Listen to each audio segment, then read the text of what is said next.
Centre international pour la prévention de la criminalité. Et donc, je vous donne la bienvenue à cette activité. Vous le savez déjà, je me permets quand même de l'indiquer. Donc, le Data Jam contre l'exploitation est un concours d'innovation technologique qui vise à sensibiliser le public à la traite des êtres humains, à améliorer la collaboration entre les différents secteurs d'intervention au Canada et à sensibiliser le grand public à ce problème. Nous avons devant nous 3 jours très intéressants. Certaines activités vont être ouvertes au grand public, d'autres activités vont être dirigées aux participants de ce Data Jam, comme c'est le cas aujourd'hui.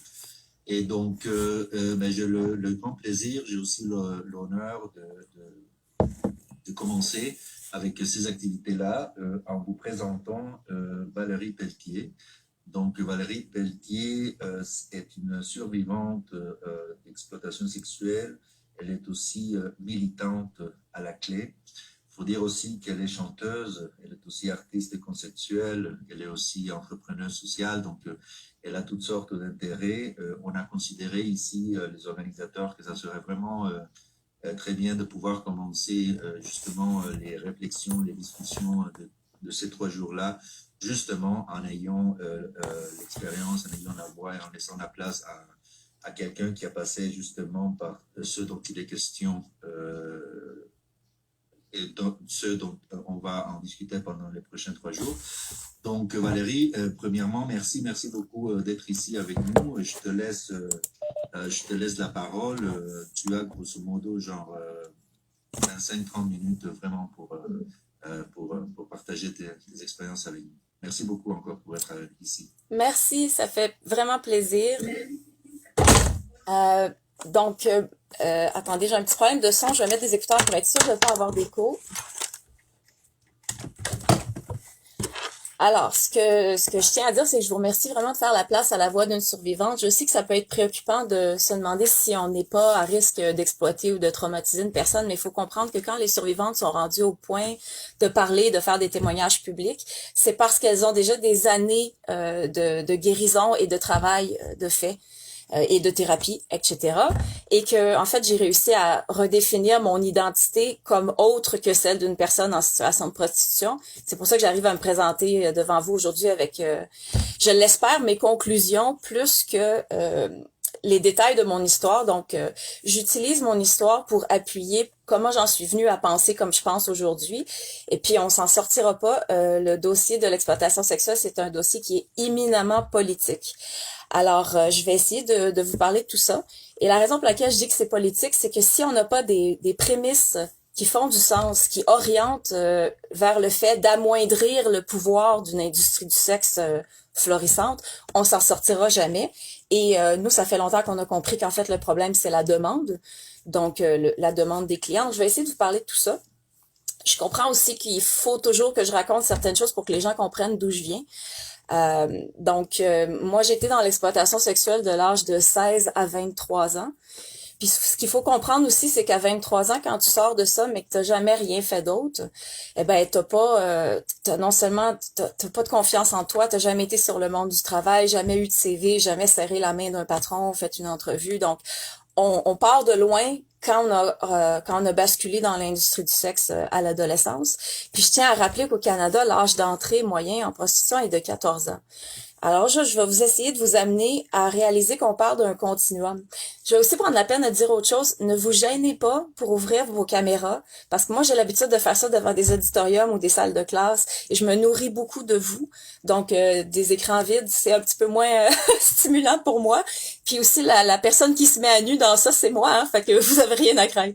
Donc, dans cette optique-là, je vais vraiment tenter de vous faire réaliser qu'on parle d'un continuum dans lequel faire la démarcation entre une prostitution qui serait choisie et une prostitution dans laquelle on aurait basculé, c'est pas particulièrement utile parce que la plupart des personnes qui y sont entrées vont finir par tellement plus avoir d'autres sens d'identité ou de capacité de s'en sortir qu'elles s'y résignent. Et c'est ça que je veux mettre l'emphase.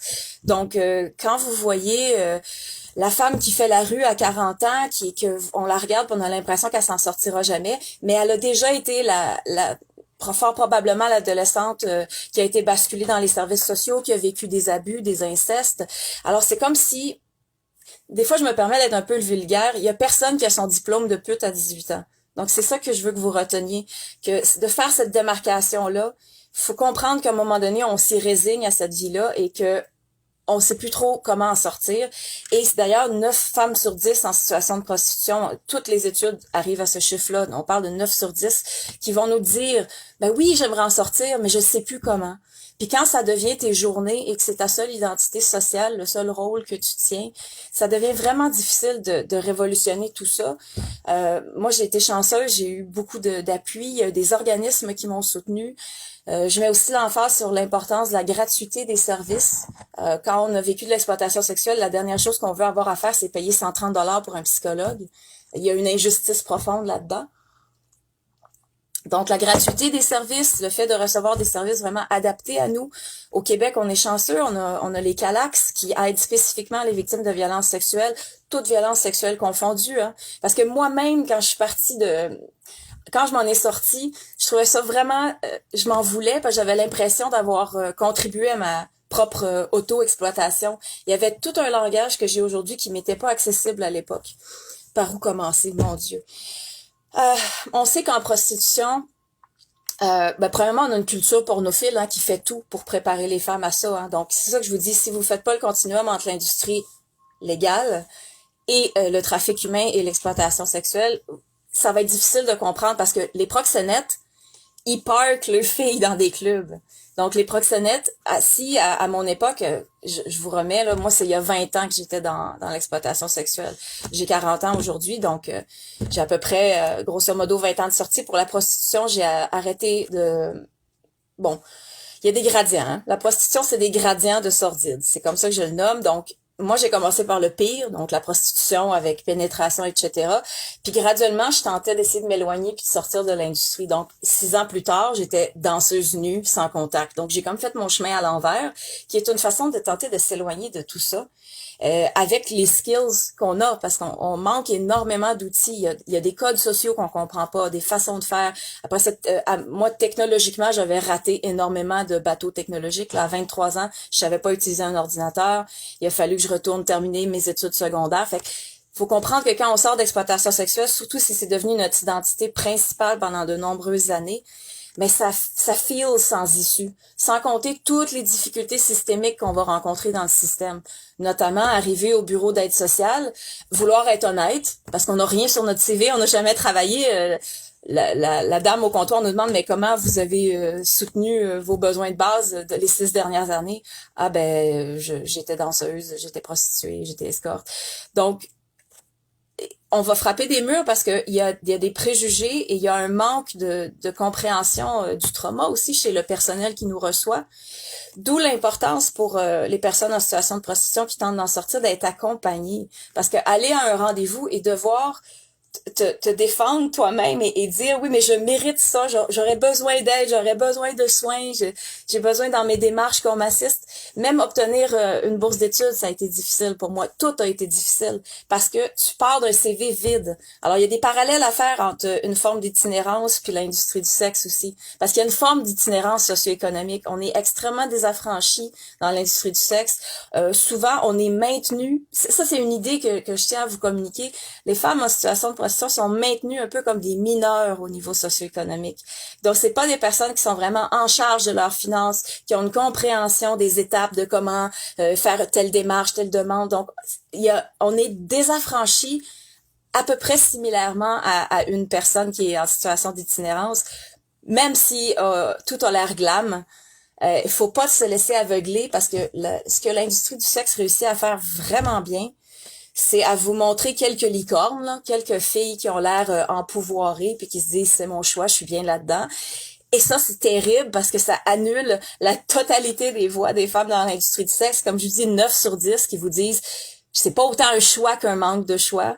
Donc, de porter notre raisonnement au niveau du choix, c'est risqué parce que ça nous porte à blâmer la victime pour sa situation. Et ça nous porte aussi à pas comprendre qu'en fait, c'est jamais autant un manque de choix qu'un choix proactif. Il y a personne qui proactivement se dit, ouais, moi, je vais aller me mettre sur un coin de rue puis je vais me vendre. D'ailleurs, la plupart du temps, quand les femmes basculent dans la prostitution, c'est quelqu'un qui les a amenées là-dedans, ou c'est un homme qui a fait une proposition dans un moment où cette femme-là était le plus vulnérable. Je voudrais aussi vous amener à considérer qu'il y a de nombreuses façons d'être en situation de prostitution sans penser que ça l'est.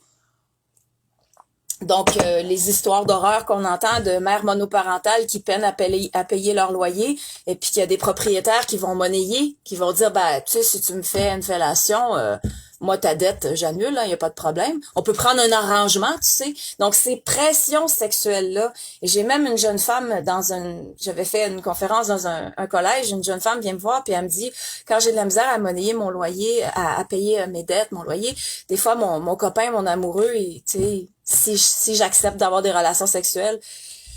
Puis là, on se retrouve avec des jeunes femmes qui se disent, ouais, moi, je suis asexuelle. Mais en fait, c'est que leur sphère de la sexualité a tellement été abîmée par des violences préalables ou par le fait de devoir la monnayer que, bon, en tout cas, tant qu'à moi, la sexualité, je n'ai jamais vu une personne se disant asexuelle qui a pas un bagage traumatique et qui a pas une façon malsaine d'avoir des relations sexuelles.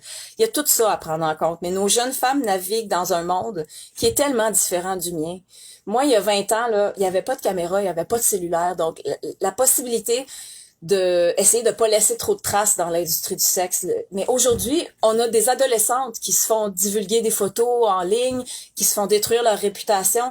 Ben, vos adolescentes d'aujourd'hui qui subissent du harcèlement à l'école, qui sont rejetées, qui ont pas d'amis, qui se sentent pas belles, elles sont les victimes principales à se faire charmer par la promesse de l'industrie du sexe. Puis on le sait, en Europe, ils les appellent les lover boys. Ici, on dit les pimps, les proxénètes, mais on parle de la même chose, on parle d'une game. Puis quand on entend, il y avait un super reportage qui s'appelle Pimp, justement, c'est un produit québécois, ce reportage-là dans lequel un proxénète se dévoile, il explique ses stratégies. C'est pas la plus belle qu'il veut, c'est la plus conciliable, la plus malléable, celle qui va être capable de forger et puis de lui faire accepter ça. Donc, quand on tombe dans l'industrie du sexe, je veux dire, bon, tu fais un client, c'est wow, j'en reviens pas parce que dans ta tête, il y a un switch qui se fait. Tu le sais que t'es devenue une autre sorte de femme. Puis on habite en patriarcat, on se le cachera pas. Alors donc, on est dans les archétypes de la mère et de la putain. Une fois que t'es rendu la putain, tu sors comment de ça? Et puis tu le sais. Puis ensuite, tu vas naviguer toute ta vie avec cette idée de, tu sais là, va falloir que je l'apprenne à un nouvel homme que je commence à fréquenter. Puis mes amis, est-ce que mes nouveaux amis, s'ils savaient, est-ce qu'ils me jugeraient ou ils m'aimeraient quand même? Donc, moi, là, au moins 10 ans post-sortie du sexe, de l'industrie du sexe, j'ai vraiment vécu, je portais la honte en moi. De plus, je m'en voulais d'avoir endossé ces codes-là, d'avoir, je veux dire, la pute heureuse, là, qui charge 300 $ de l'heure, c'était moi, là. Il y a 20 ans, c'était moi. Puis en plus, je me sentais fière. Je me disais, hey, j'ai 17 ans, je charge 300 $ de l'heure, j'ai pas de proxénète. On va se fabriquer des fiertés, puis on va se créer un schéma qui semble tenir pour nous là où on peut. Maintenant, j'ai envie de vous parler des facteurs prédisposants. C'est qu'il faut qu'on arrête de jouer aux idiots, puis de penser qu'on comprend rien de la prostitution, puis qu'on sait pas notamment quel type de femme va basculer là-dedans, puis va accepter ça. Puis comme si on saurait pas les conséquences psychotraumatiques que ça laisse. Comme si c'était pas un absolu connaissance, qu'on le sait, que les femmes, c'est une fois sorties de la prostitution. Puis on peut carburer, là, sur le stress, puis sembler asymptomatique pendant vraiment longtemps. La plupart du temps, c'est quand les femmes arrêtent. C'est quand ils en sortent, quand la pression redescend, le corps crash, t'as des douleurs partout, t'as des maladies auto-immunes inflammatoires qui se mettent à apparaître. Puis c'est à ce moment-là que t'as pas le choix de faire les liens. Donc même si une femme, écoutez, quand on va vous sortir l'argument, oui, mais il y en a qui aiment ça, vous devez l'arrêter en 5 secondes parce que tout ce que vous avez à dire, c'est que la loi canadienne permet de se prostituer soi-même. Donc, se vendre soi-même, c'est pas un crime au Canada. Alors, de quoi on parle? De quoi on parle? Parce que moi, les licornes, je veux pas en parler. Ils prennent assez de place, ils sont glorieuses, on les entend partout, mais non. Parce que moi, je me permets de parler, je me sens apte, je me sens capable, j'ai 20 ans de sortie, j'ai passé par-dessus ma honte, puisque la militance que je fais au sein d'organismes comme La Clé, la concertation des luttes contre l'exploitation sexuelle, m'a vraiment amené à comprendre qu'il faut que la honte change de camp. C'est à un homme qui achète une femme défavorisée d'avoir honte, pas à moi. Donc aujourd'hui, on ne peut plus m'atteindre avec ça. C'est pour ça que je suis capable de vous en parler. Aujourd'hui, c'est d'une personne pourrait me dire, ouais, t'étais une pute avant. Ça me coule dessus parce que premièrement, chacune de mes molécules est même plus la même, OK? Chacune de mes cellules s'est renouvelée depuis. Je suis même plus la même personne. Puis je suis le produit de mon investissement, de mon acharnement à m'en sortir, à trouver comment réinsérer la société avec fierté, puis tout en gardant mon intégrité parce que c'est déroutant de sortir de l'industrie, tu maîtrises pas les codes du vrai monde. Puis en plus, t'as tellement de honte internalisée, puis tu connais pas tes forces encore, c'est tout à découvrir.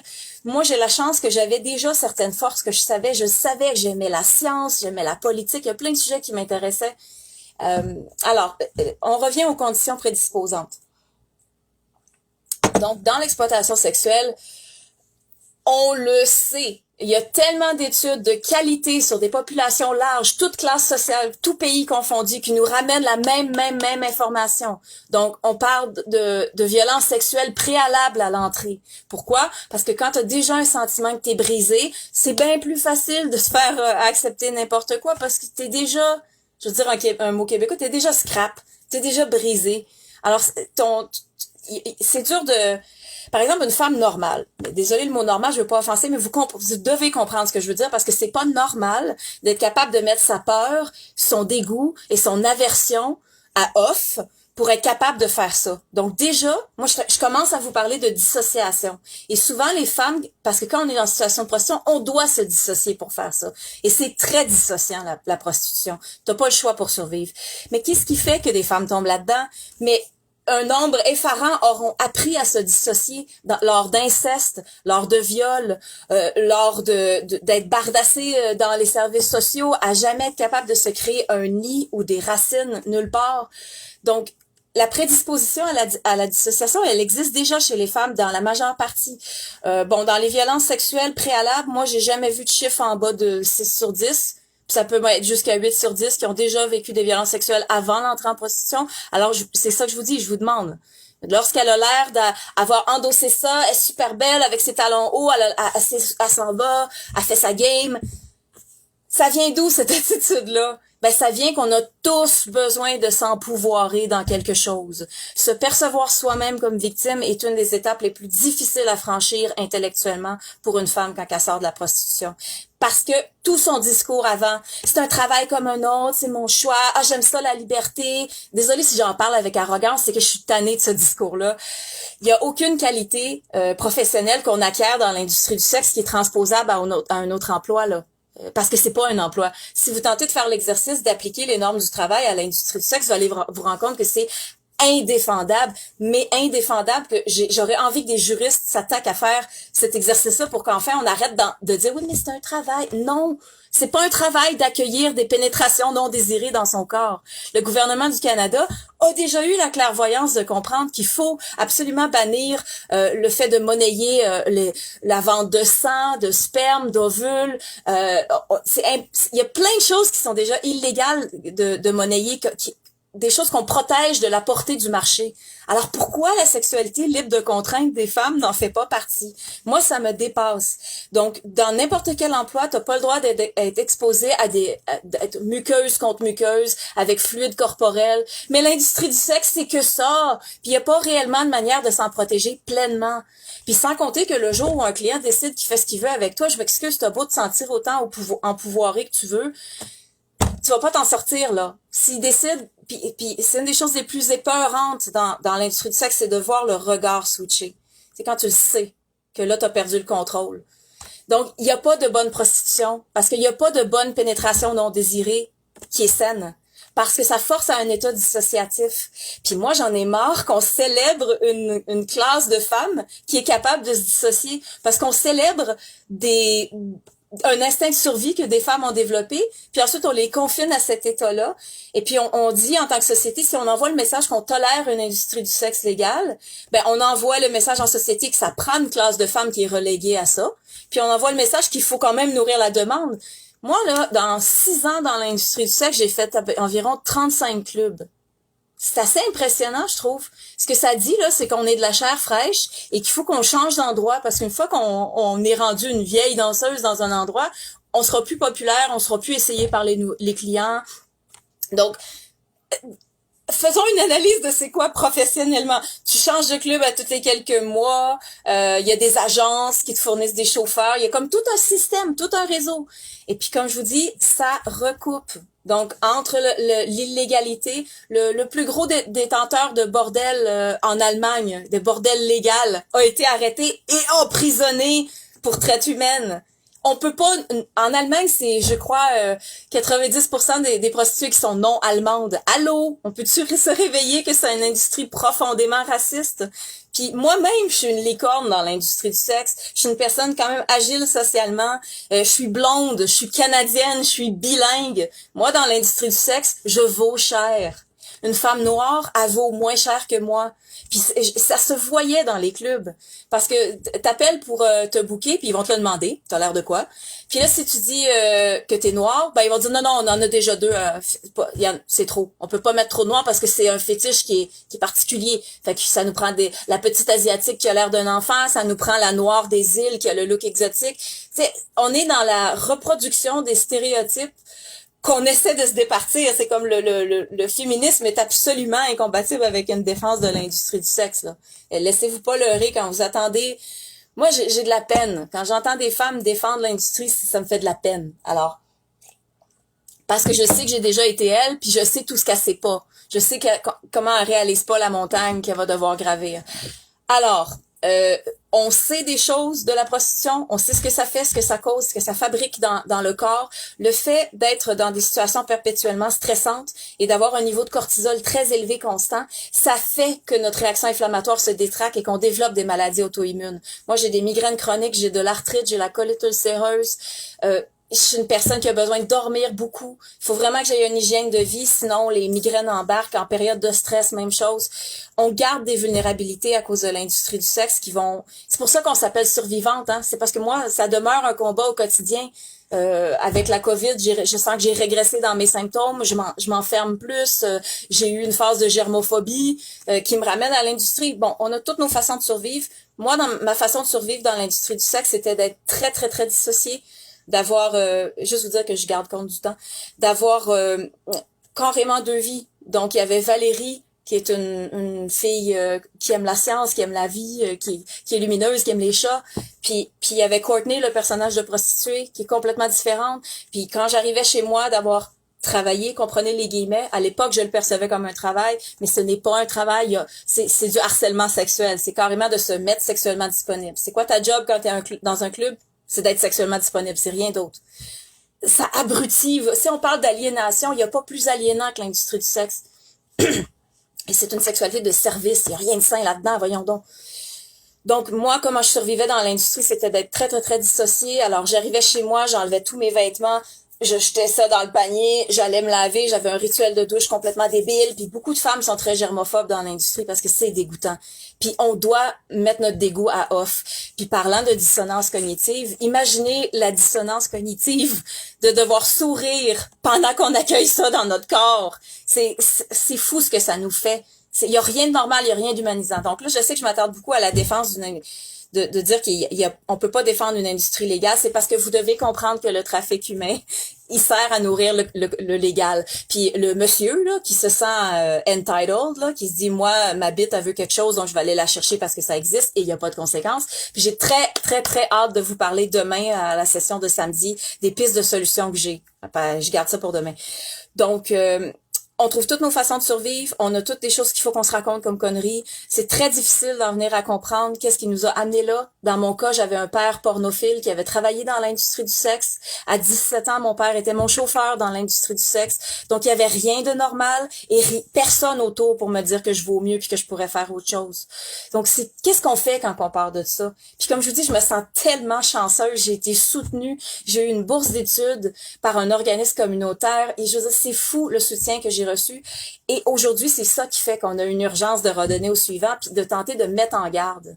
Alors, les femmes, elles vont basculer dans l'industrie du sexe parce qu'il y a une culture pornophile qui les y prépare et qui valorise tous ces codes de référence-là. Alors, si vous vous attaquez pas à ça, vous pourrez jamais régler le reste. Et puis, la jeune femme qui a été trafiquée à l'adolescente, ben plus tard, elle est votre fille de 21 ans qui travaille dans un salon de massage légal, puis qu'elle te dirait, ben non, mais tu peux pas me couper mon gagne-pain. On peut pas critiquer l'industrie du sexe tant qu'on est dedans, hein, parce que ça serait comme de tirer le tapis sous nos pieds puis de se retrouver avec rien au moment où on n'est même pas confiante qu'on est capable de se recréer un autre type d'identité.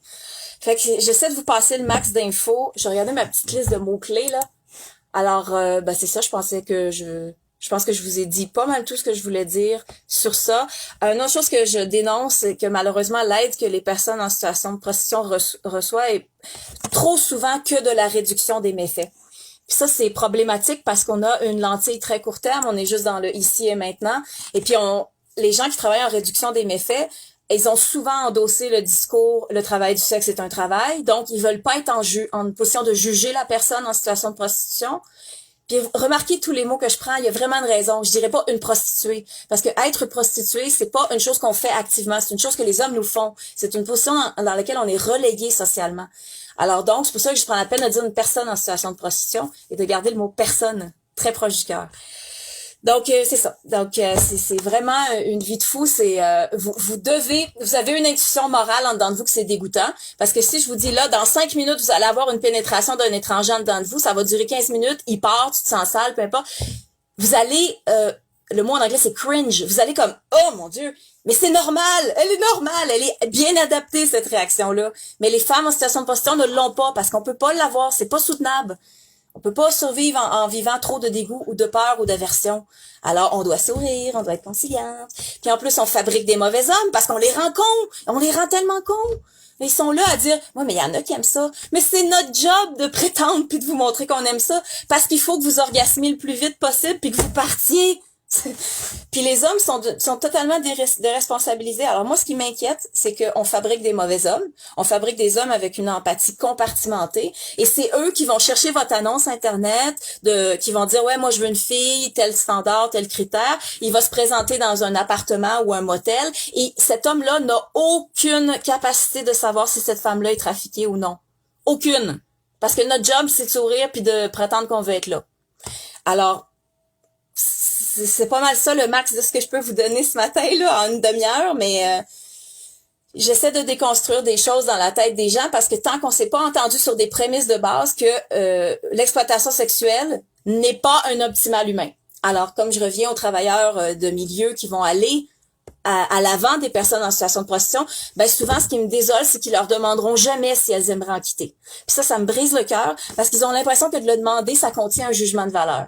Et c'est ça qui se passe. Et on a, par exemple, la survivante allemande Huschke Mau, qui fait beaucoup de militance formidable, qui va nous dire, ben, t'arrives au bureau pour demander de l'aide, puis ils vont dire, ben là, si t'es plus capable de faire le travail d'escorte, c'est parce que c'est toi le problème, là, parce qu'il y a rien qui cloche avec le travail. Alors, on ne peut pas simultanément soutenir que la prostitution est une violence genrée, sexée, faite contre les femmes, et en même temps soutenir que ça peut être un travail, puis que ça peut être un choix. Donc, ces positions-là, elles sont tellement politiquement incompatibles que, selon moi, on perd toute notre énergie. On tente d'inventer des solutions, mais le public à la maison est pas au courant de l'état des lois. Tu sais, je veux dire, en tout cas, mode solution demain, les amis. Donc, je pense que mon temps est terminé pour maintenant. Et pour les gens qui sont là maintenant, qui parlent anglais, je ferai la même session cet après-midi en anglais.